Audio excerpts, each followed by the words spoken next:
Hey folks, I just reminded of another business lesson from biking, and I just was biking along tonight and blew a rear tire, a brand new tire, but sometimes that happens. So it just reminds me of the fact that, no matter what, sometimes we have the best laid plans. We put all the preparation in advance to make sure that we're ready to do whatever we need to do, and sometimes things just don't go well and we fail.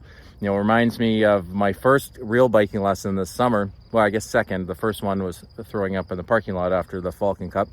Second one, though, was a couple days after. I was just having a leisurely but good pace bike ride to Assiniboine Park and going along the river trail. So it's basically a small dirt trail, and then the river to the right-hand side, about 15 feet below.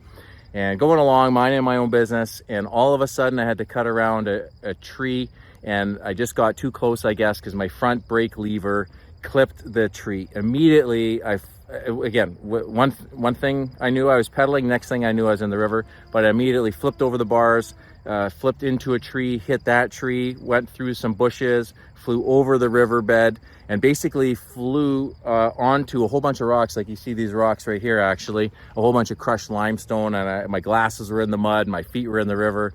It was quite the yard sale. And I remember telling myself, I'm okay.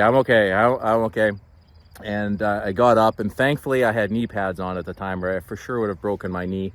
But again, good lesson that we always want to be prepared, but again, sometimes even when we are prepared, things aren't going to go our way.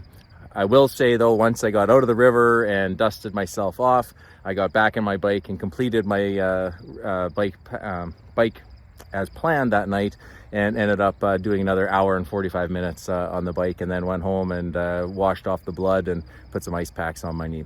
Anyway, I hope you can keep that lesson in mind as you're moving forward in your business. Thanks for watching.